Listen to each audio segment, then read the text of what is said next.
Hello YouTube fans, I'm back again. I had a lot of requests to film this video based on sound, and it's not that I didn't want to, I definitely did, except with a new vehicle I've got this belief that you should let it break in, so I went the 500 plus miles before actually doing anything with it.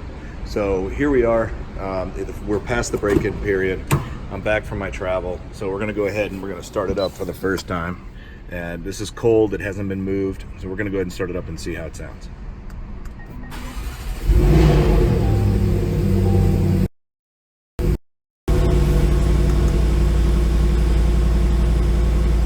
So as you can see, it sounds pretty good. It's definitely beefy. I always like to let the RPMs go down after it's warmed up just a tad before I start getting on it and driving around. But definitely sounds good. It starts up always in normal mode. If you want to go to dynamic mode, you have to go down to the center console and you have to change it to dynamic. So we'll go ahead and do that. What that'll do is it'll actually open up the rear pipes.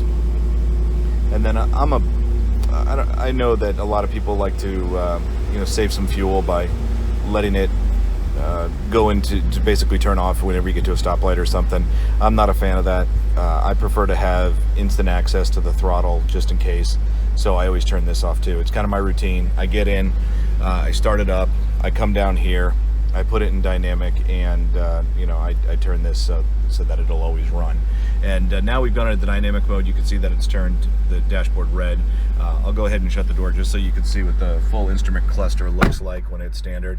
So I have my, on the left-hand side, I've got the audio, and then I just use this center dial instead of the multiple dials. But I had some requests for what that looks like, what other options are there. So I'm gonna go ahead to the display, and you can see that you can change the left panel to either be driver's assistance or for media. I like media, but driver's assistance. So this information that you see here is just a much bigger picture. Even when you have the media on, you still have this mini version of it right here. So I think this is a waste of real estate. I prefer to know what's on the radio when I'm listening to. So we'll go ahead and go back into that. I'm gonna go back over here and I'm gonna turn it back to media. Then I'm gonna back over and we'll take a look at the right display. Obviously I have the map on right now, but we can also do a trip summary, which basically tells you, how you're doing with gas mileage and that kind of stuff, how many miles you have left until you need a refill, or you can turn them off if you want something that's just black and whatnot. I like having the little map view up here. I'm in a parking garage right now, even though it's daytime, so it's dark. But display layout. So this is where you really get all the options. We'll just take a look here real quick at the 2-dial setup. So standard tachometer on the right and then speedometer on the left. It does still have the digital. It does do the speed limit sign readout. You've got your gas gauge here, which is interesting. I hadn't seen this layout before for the gas gauge.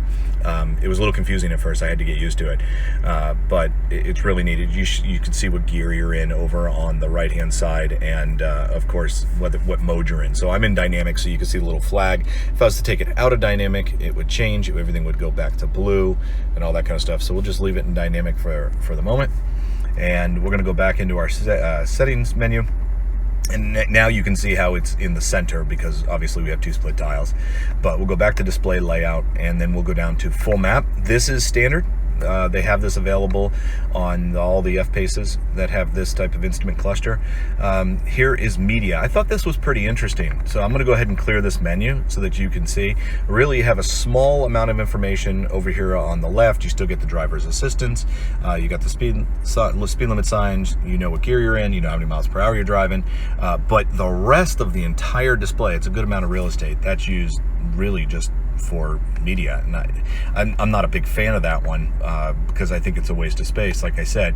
And then we have this driver's assistance. So this one's kind of cool.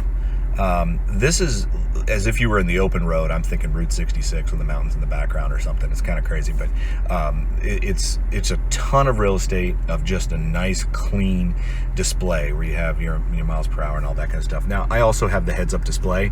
You can see it all the way out here. It shows you the mile per hour, what gear you're in, with the speed limit signs. And if you're using some kind of navigation direction through the car, not through Apple or Android, only through the built-in GPS system, you'll actually get turn by turn over here on the left-hand side. It'll give you like little arrows and all that kind of stuff. The same as it would do down here on the right if we were using this. But I thought this was an interesting display. I ran with this for a little while, and then I decided, you know what, I kind of like access to information, and this whole one dial setup is something that I just prefer. I think it's a lot of information. It's you know, right here, it's heads up. It's one place to look to get all the information that's important to me. Since it has a digital miles per hour, I could just use the tachometer. So anyways, let's go back to, let's talk about sound, because I know that's what everybody wants to hear. So I've been idling, obviously. We've got it in dynamic mode, so we're gonna hear a little more of the pipes. I'll go ahead and shut up, and let's hear what this thing sounds like.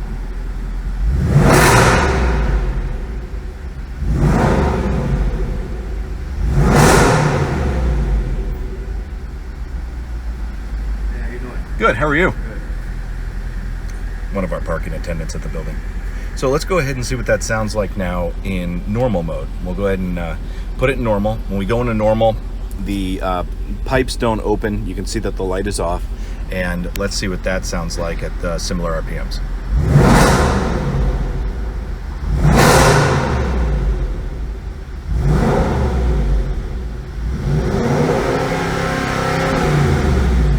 You can tell that it really does sound good, even in normal mode. But the difference being here is it's not as deep. It almost sounds a little muted. So we're gonna go ahead and leave it in normal.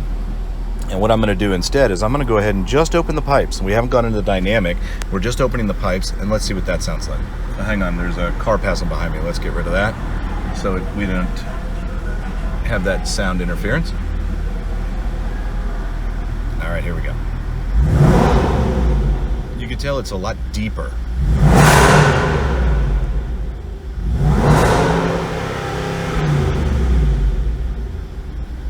All right, let me get out on the road and we'll do a little bit of driving in the real world. All right, so let's just do some real world driving. I'm in normal mode right now.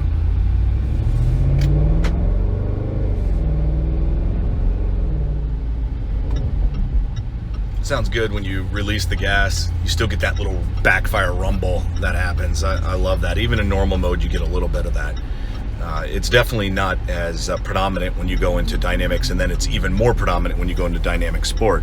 So we'll go ahead and we'll go into dynamic and we'll go into sport, and we'll see what the difference is here.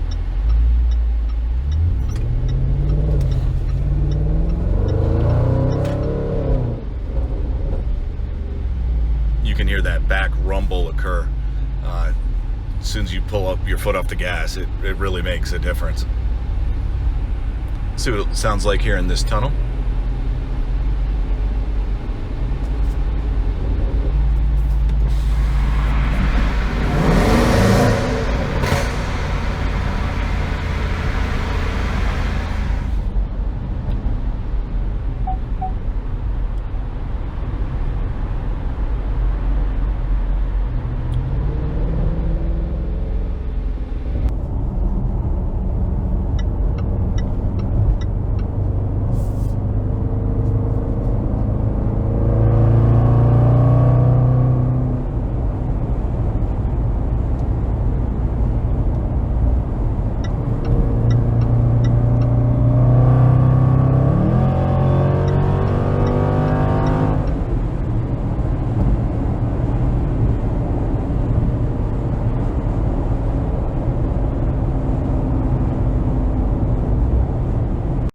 Driving in dynamic, you can change the settings on how the suspension, the steering, engine response, throttle response, how that all works.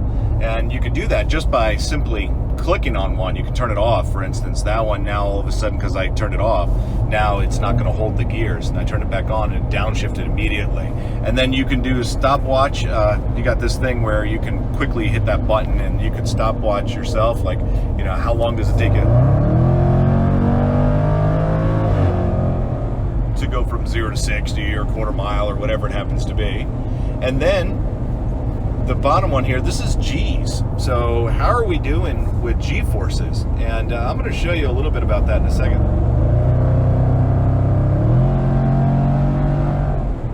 There's a small delay as the computer does its calculations, but it's kind of fun to watch how the the G performance is doing on turns and when you accelerate and everything. And then the last one is how are you doing with throttle versus breakage. So we'll go ahead and try this one.